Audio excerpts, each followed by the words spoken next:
Halo semua, nama aku Daniel dan di video kali ini kita akan kembali membahas seputar investasi di Bitcoin dan nanti aku juga akan sedikit membahas seputar portofolio manajemen ya teman. Karena kita sebagai seorang investor, kita perlu manajemen portofolio yang baik supaya kita bisa melalui berbagai macam kondisi ya teman. Tapi tentunya nanti itu juga bisa disesuaikan dengan teman-teman sendiri. Nah, pertama-tama aku pengen ingetin dulu ke teman-teman ini karena lumayan banyak pertanyaan yang masuk seputar gimana mengenai market crash, terus nanti apakah aku akan menjual Bitcoinku. Terus aku lihat di sini di channel ini lumayan banyak teman-teman yang panik setiap kali ada koreksi ya, teman. Nah, jadi di video kali ini pertama-tama aku pengen ingetin dulu kalau misalnya sebenarnya koreksi itu wajar. Bahkan dalam kasus yang kita alami sekarang yaitu bull run, ini kan sekarang bisa dibilang lagi bull run. Nah, dalam bull run yang trennya itu selalu naik aja, sebenarnya koreksi itu wajar ya, teman. Nih, kalau misal kamu masih belum percaya, kamu bisa lihat salah satu post ini, kamu bisa lihat be ready for big dips even in a bull market. 30-40%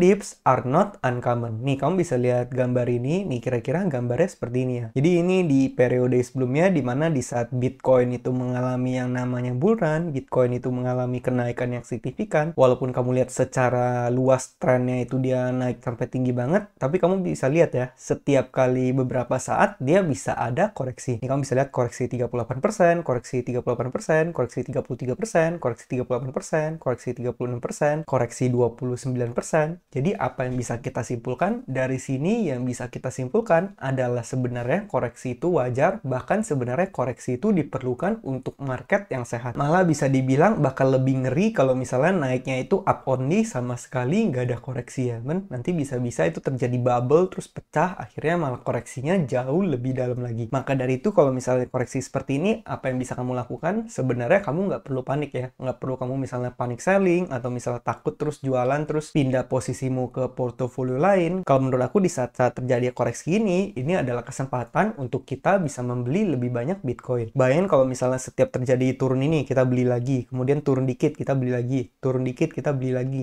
kemudian turun lagi kita beli lagi. Apa yang terjadi? Yang terjadi adalah kita bisa mendapatkan AVG atau average harga di yang lebih bawah daripada kamu selalu ngebelinya di pucuk ya teman. Walaupun sebenarnya kalau kamu misalnya beli di pucuk pun dalam jangka panjang tetap akan mengalami profit ya teman. Jadi maka dari itu mungkin dalam kamu berinvestasi kamu boleh siapin sebagian cash. Cash itu gunanya apa? Cash itu tujuannya supaya nanti kalau misalnya ada koreksi atau misalnya ada kesempatan lain yang lebih menarik lagi, kamu bisa langsung menggunakan cash tersebut. Jadi teman-teman nggak perlu panik dan nggak perlu khawatir mengenai koreksi yang terjadi di pasar. Nah, berikutnya kita akan membahas soal alokasi. Jadi berapa banyak alokasi yang perlu kamu masukkan ke Bitcoin ya teman. Kamu bisa lihat meme ini, kebanyakan orang merekomendasikan mungkin 5% alokasi, 10% alokasi, bahkan aku di zaman dulu juga aku bilang alokasi di Bitcoin nggak usah terlalu banyak, hanya 5% aja. Terus kalau misalnya kita lihat institusi besar seperti BlackRock, mereka mungkin awalnya akan nawarin paling nggak 1% portofolio di Bitcoin. Karena menurut mereka 1%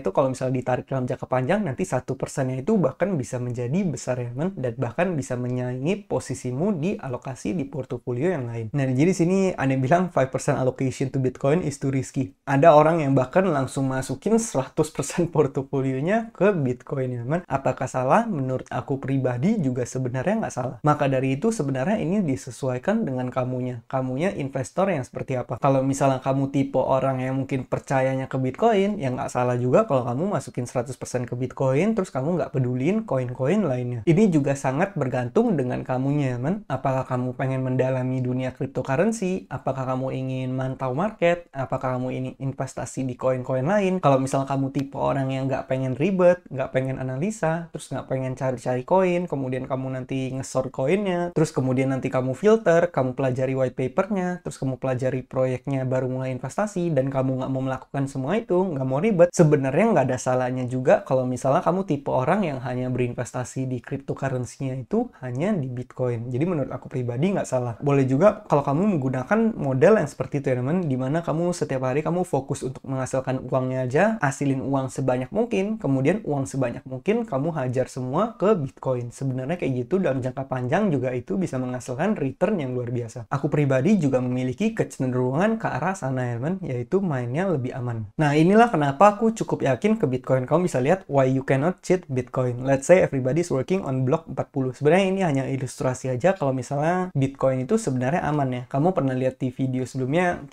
yang aku tunjukin video tentang penjelasan dari seorang Michael Saylor seberapa banyak resource yang dibutuhkan untuk kamu bisa nge-attack atau nge-hack Bitcoin. Dimana resource-nya itu susah banget. Nah, penjelasan singkatnya itu seperti ini ya, teman. Katakan di ilustrasi ini kita semua sedang bekerjakan blok 40, dimana blok 40 nih yang ngerjain semua adalah miner. Kemudian ada seseorang yang pengen mengganti sesuatu transaksi yang ada di blok nomor 28. Jadi intinya itu udah beberapa blok sebelum blok 40 ini ya, kan? Kamu bisa baca nomor 3, they have to make their change and redo all the transaction for blok 28 sampai 39. Kemudian baru dia kerjain blok 40. Berarti resource yang dibutuhkan adalah 13 blocks of expensive computing. Jadi kalau misalnya katakan dia pengen nge-attack Bitcoin, pengen ngubah sesuatu di situ, yang perlu dia lakukan adalah dia perlu ngubah dari nomor 28 sampai 39 semuanya harus diubah, kemudian baru dia ubah yang nomor 28, kemudian baru dia lanjut mengerjakan yang nomor 40. Dimana sebenarnya hal itu bukan mustahil, tapi hal itu bisa dilakukan, cuman itu kamu butuh daya yang super duper besar. Kamu bahkan pernah nonton di video sebelumnya, Michael Saylor udah jelasin itu server Amazon, server Google, semua server perusahaan yang gede digabungin aja itu cuman seperberapa dari resource yang dibutuhkan. Perlu dikali ribuan kali lipat lagi baru bisa. Kamu butuh multiple earth ya. Memang kamu butuh resource dari lebih dari satu bumi. Jadi bisa dibilang itu sangat sulit. Bukan yang nggak bisa, tapi sangat sulit dan orang nggak mungkin mau ngeluarin uang sebanyak itu untuk melakukan sesuatu yang nggak pasti. Bahkan negara pun belum tentu mampu ya, men. Itulah kenapa sebenarnya sulit banget atau almost impossible untuk kita bisa nge-attack Bitcoin. Nah, nomor 4 ini, apa yang membuatnya lebih sulit adalah mereka harus melakukan perubahannya itu duluan lebih cepat daripada semua orang menyelesaikan blok nomor 40. Kalau mereka misalnya nggak nyelesain duluan sebelum orang menyelesaikan blok nomor 40 itu, ya nggak bisa juga kan? Maka dari itu semuanya bisa dibilang sulit banget. Itulah kenapa Bitcoin ini digadang-gadang bisa menjadi gold 2.0,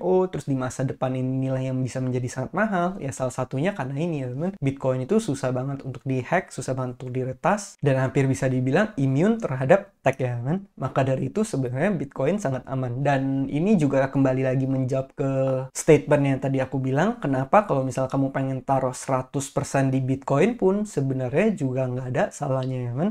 Cuman ya kembali lagi itu disesuaikan dengan portofolio manajemen kamu. Nah, ini adalah beberapa crypto portfolio style. Kamu bisa lihat sebenarnya setiap orang boleh membaginya berbeda-beda, tapi kira-kira seperti ini teman. Menurut aku ini yang portofolio yang cukup safe, dimana portofolio pertama ini adalah kalau misalnya kamu taruh seperti tadi 100% di Bitcoin. Kalau misal kamu nggak mau pusingin koin-koin lain, yang nggak ada salahnya juga kalau misalnya kamu lakukan seperti ini, masukin semua 100% ke Bitcoin, udah kamu merem aja, nggak usah lihat koin-koin lainnya lagi ya man. Terus apa yang kamu lakukan? Kamu langsung hold aja dalam jangka yang super panjang. Ya kalau misalnya kamu menggunakan trik itu dalam jangka panjang, kamu juga bisa profit yang luar biasa. Apalagi di masa depan harga Bitcoin bisa menjadi sangat mahal ya man. Nah mungkin crypto portfolio style yang kedua ini kalau misalnya kamu taruh 70% di Bitcoin, kemudian 30% kamu taruh di beberapa instrumen atau katakan yang layer 1, kamu pengen investasi di beberapa koin layer 1, terus nanti di sana 30%-nya kamu pecah lagi, mungkin 10% masuk XRP, 10% masuk Solana, dan sebagainya. Sebenarnya itu juga boleh kamu lakukan seperti itu ya kan. Cuma kalau aku pribadi saat ini Bitcoinku hampir 100%. Walaupun nggak 100%, mungkin lebih dari 90%. Jadi bisa dibilang sebenarnya aku lebih mengarah ke portofolio yang ini ya kan. Mungkin sedikit juga mengarah ke ini karena aku ada beberapa koin juga. Tapi koin itu kalau misalnya nanti aku mendapatkan profit dari koin, kebanyakan juga aku bakal pindahin lagi ke Bitcoin sehingga Bitcoinku semakin banyak dan pertumbuhan Satoshiku semakin cepat. Tapi teman-teman nggak perlu ikutin, kamu boleh sesuaikan dengan diri kamu. Seperti yang tadi aku bilang, kalau kamu nggak mau repot, kamu nggak mau ribet-ribet urusin investasimu di cryptocurrency, ya boleh juga kamu langsung 100%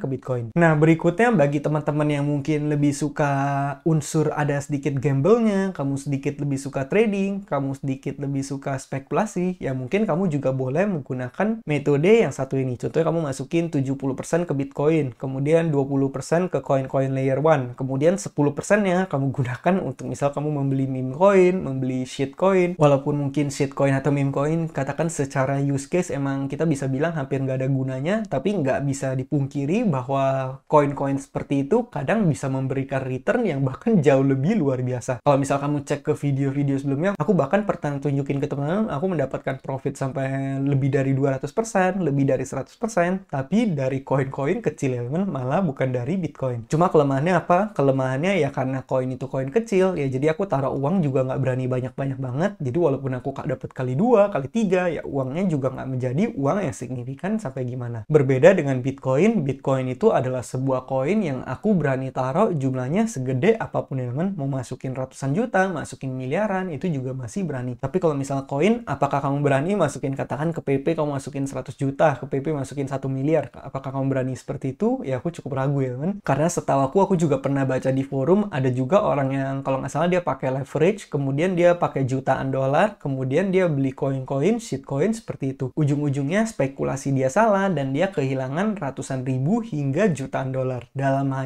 sekejap aja ya men. Maka dari itu sebenarnya resikonya itu super duper tinggi. Jadi bisa dibilang semua ini tergantung manajemen resiko juga. Kalau misal kamu orang yang nggak tahan terhadap resiko, ya paling cocok ya kamu instrumennya seperti ini, atau paling nggak yang tengah aja. Tapi kalau misal kamu misalnya masih muda, kamu nothing tulus, kamu berani meresikokan banyak dari uangmu, ya kamu boleh juga menggunakan portofolio yang ini. Atau bahkan portofolio yang lebih ekstrim dari ini lagi, mungkin Bitcoinnya lebih dikit. Atau kadang ada juga orang yang mungkin sama sekali nggak investasi di Bitcoin, semua portofolionya cuman layer 1 atau layer 2, atau misalnya meme coin. Ada juga yang 100% di meme coin, walaupun ya aku nggak saranin seperti itu ya man. Karena kalau misal seperti itu ya mungkin kamu potensi untuk menjadi kayanya gede, tapi potensi untuk bisa menjadi miskin ya, kehilangan semua dana, itu juga gede banget. Makanya semuanya tergantung di manajemen resiko kamu. Nah ini juga hal yang perlu aku bahas, tapi ini sebenarnya simple banget. Apa yang pengen aku sampaikan adalah sebenarnya volatilitas altcoin itu jauh lebih tinggi ketimbang volatilitas Bitcoin. Maksudnya di sini adalah biasa kenaikan dan penurunan dari altcoin itu lebih ekstrim ya teman, kalau kamu bandingin dengan Bitcoin. Katakan Bitcoin ini cuma minus 5%,